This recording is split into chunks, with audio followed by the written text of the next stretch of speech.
为什么要玩95？因为它抢占了其他所有阵容的登顶率，即便是现在的13.24版本，它的各项数据依旧断层领先。这是在上个版本 B 站 UP 主5年1班云顶王者课堂做出的统计，绝大部分登顶的对局都是95阵容。这是12月6号国服 rank 分第3迅哥直播间的战绩截图，前2的阵容只有95或者15。有同学可能会问了，13.24有那么多针对95的削弱，95真的还强吗？我们来看一下13.24对于95有直接或者间接影响的改动。基板方面，安妮的超粉装备青龙刀变成了法爆，这对于安妮过渡的影响的确致命。但95并不是只有这一套过渡，有双回蓝装备的时候，安妮依旧可以用。爵士乐小薛，高爵士乐的数值砍得稍微多一点，不过一般95只开2爵士，能开出高爵士的局，也不在乎这点加成。况且如果是95打95，都削了就等于都没削。符文方面影响比较大的就是仙桌从4-2移除了，不过这对于95玩家来说未必是坏事，至少不会出现运营大优势的局被一个仙桌截胡的情况了。义子方面，吉格斯削弱一点伤害，约里克的召唤物不再与攻速型联动，这些都没有动到95的核心。其实只要有情侣输出位，用谁都不会差太多。这些对于95的直接削弱都只是毛毛雨，相反对于95有一定限制作用的长条双 C 以及上层的低飞阵容女枪、莎米拉、卡特的削弱，会间接导致整体节奏降速。永恩、瑞文虽有加强，但互相之间会更卷，这些从环境上都是利好95成型的。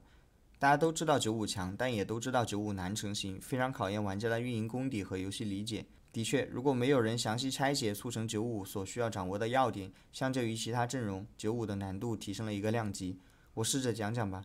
要玩好95，需要做好这几个方面，包括对5飞单卡的理解、早期过渡及装备的合成、经济和节奏的把控、辩证以及知道什么时候跑路、如何跑路。开始吧。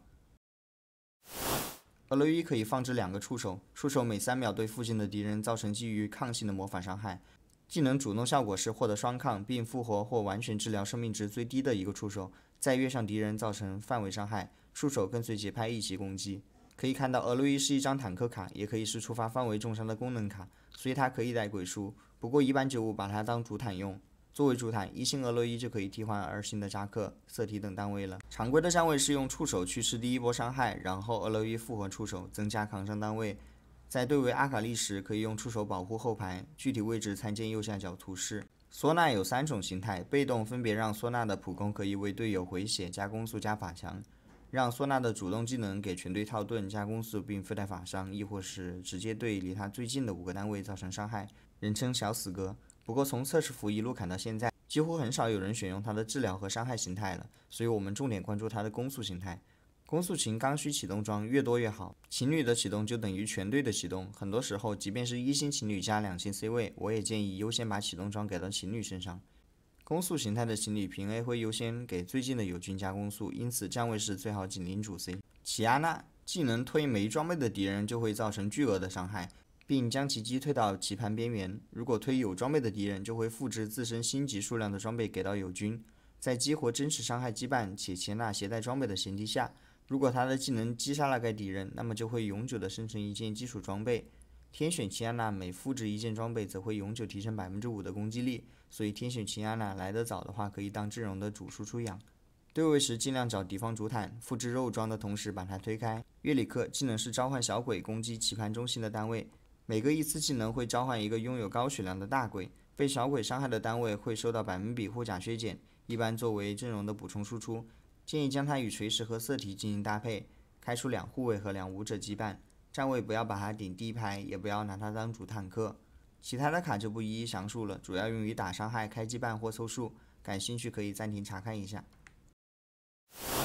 刚才了解了各张5飞卡及其作用、出装等，现在我们讲一下早期装备的合成。早期的装备应同时具备过渡强度、通用性、阵容适配这3个方面的优势。输出装首推红 buff、青龙刀、羊刀，这3件装备最终指向的是以情侣为核心的95体系，同时具有非常高的打工强度，也适配各个后排的打工卡。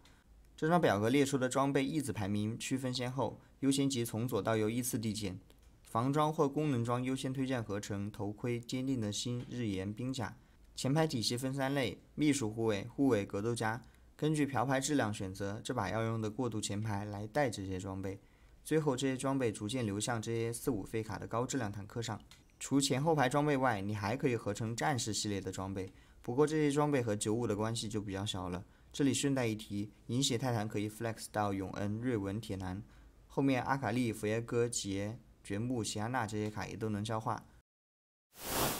过渡这里带有文章，首先要明确，过渡不等于超粉，在高分段，超粉已经慢慢显得过时。过渡时更应该关注的是前后排的合理搭建，沿用先前合成装备的表格。过渡阵容的构筑主要区分为前排和后排。早期根据来排确定主要的前排体系，即秘书护卫、护卫或者格斗家，而后定向流排。调到同体系更高质量的单卡之后，对场上的同功能卡进行替换，不断提升过渡阵容的强度。棋子替换的原则是：一子阶级相当时，质量大于羁绊，比如2星宝石无羁绊大于1星酒桶开格斗家。S10天选版本在既无前排质量又无后排质量时，我建议优先选择后排天选，原因如下：一、后排天选棋子能在前排质量不动的前提下，灵活进行上位替换，如塞纳来了可以把飞机卖掉，装备丝滑继承，而前排天选在装备不变的情况下，替换提升的幅度并不大。二、后排质量有助于早期换怪，胜负关系相对无法掌控的情况下，我们的首要目标是换怪少掉血。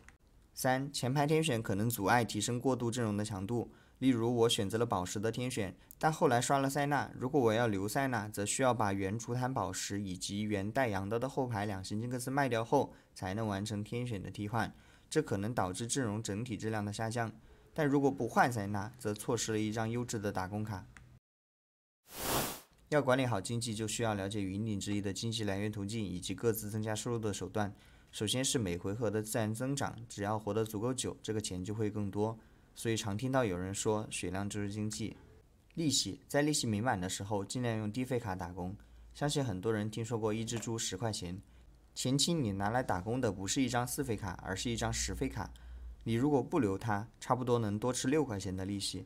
连胜连败的经济，游戏早期要有意识地控制胜负关系，如提前拉人口连胜，进野前降质量吃5连败等。中期在阵容启动后，尽可能将场面质量提升至能连胜的水准。强化符文也可以对经济产生影响，最直观的就是直接给钱的经济类强化。战力类强化通过帮助连胜、保容错等途径间接带来经济。除这些外，每回合胜利、城邦、野怪、打钱装备、经济类羁绊等也能产生金币。刚才提到不同类型的强化符文都能对经济产生影响，这个理解很重要，这里展开讲。拿比较具有代表性的2个强化举例。利滚利提供一定数额的金币，最大利息上限提升至7。行家里手提供一个偷偷，携带偷偷的人额外加属性。假设一个情景，2-1你手里有2星金克斯带羊刀，外加一个2星宝石，你会很容易知道选利滚利的收益更高，因为即便拿利滚利，也能保血甚至连胜，吃比别人更多的利息，爽发育。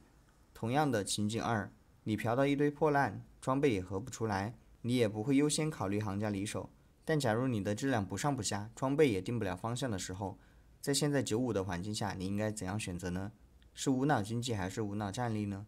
都不是，你需要考虑这2点。第一是选它能否帮助你赢下当前回合的胜利，这种帮助到底有多大？如果我们即便拿到头也没办法赢下原本无法赢得的对局，甚至不能多换2个怪，那我拿这个头的意义就不大了。第二要考虑的是，选择这个强化是否会对后续阵容的选择产生不利影响。比如你当前装备的方向里包含瑞文，已知瑞文需要多个战力强化。如果你选择了利滚利，那么后续玩瑞文的可能性就被降低了一些。你需要权衡这种影响是不是足够大，大到让你整局游戏甚至都找不到合适的阵容。举个更极端的例子去解释这个道理，你拿了利滚利、小巨人、平衡预算3个经济组合，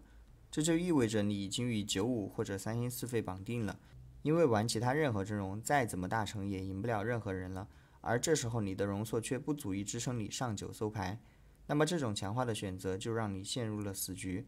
所以即便是玩95也不是看到经济就拿的，因为你无法预知很多个回合之后的发展。到底这局能不能玩95还是未知数，有的时候拿战力冲出连胜来，靠着连胜的经济反而能比拿经济强化的同行抢先上9，无心插柳柳成荫。经济类羁绊是对经济管理很重要的一环，这个赛季的新之纲是你随时都可以考虑上的羁绊。我预言到版本后期会不会吃新之纲，将成为拉开顶尖选手之间差距的关键点之一。前期只要不卡钱就尽量留刚的牌，什么时候上呢？连胜断了的时候，或者即便开缸也不影响连胜。另一种情况是无所谓胜负关系，只要血量还算 OK， 算好回合数，卡在启动节点之前收菜，那吃一轮缸也是稳赚不赔的。开缸可以弥补你没有连胜连败的经济，但不能让你拥有连胜的容错，所以开缸后要尽量换怪，把质量拉满。节奏把控，要成为高手，首先要养成观察对手的习惯，从对手的装备合成、流牌、强化符文选择、经济等方面，不难判断出他们可能要玩的阵容。这些信息对你后续阵容的选择以及整局游戏节奏的把控至关重要。我们知道，不同费级的阵容节奏上都有规律可循，如赌2费阵容的，在2阶段通常会摆烂连败，但3阶段会一波大搜给压力。再比如玩95的，前期质量相对高，在连胜到4阶段会继续划水，几乎没有质量。当选择特定玩法的玩家达到一定数量之后，本局游戏的环境就会随之受影响。这个表格列出了一些情况以及应对的建议。现在95的版本常常会出现最后一排的情况，4加及以上划水上9，整体节奏偏慢，最后2-3家大成95携手前3，这对低费阵容十分不友好。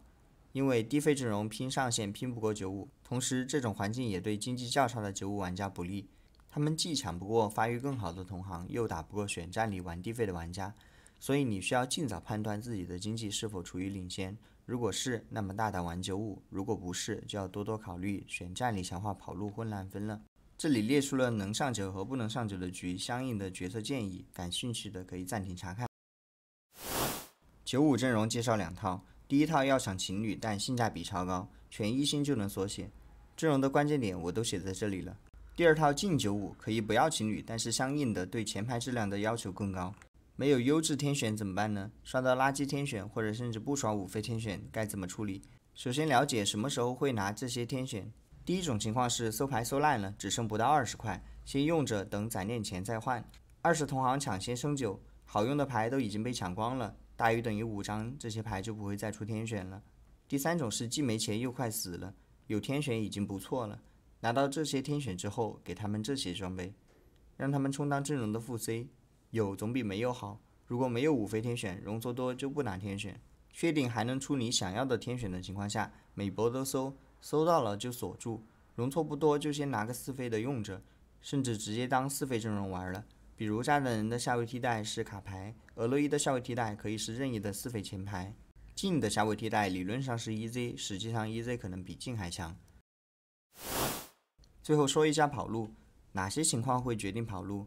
一是连胜不了或者连胜被断，经济容错处于中下游水平，无法率先上9的情况；二是连败或者血量活不到9级；三是有更好的出路，比如前进之路、恶魔契约、黄金门票等特殊玩法，或者有新之缸、漂牌糊了等等。当确定要跑路时，可以根据已合成的装备定方向，红 buff 任何阵容都能消化，青龙刀可以跑这些，羊刀相对比较局限，但它胜在过度好用。前排装能运用到任何前后排阵容之中，而饮血泰坦系的战士装则与战士主 C 阵容绑定，比如瑞文、永恩、阿卡丽、福耶哥、杰、约里克等等。感谢收看，我们下期再见。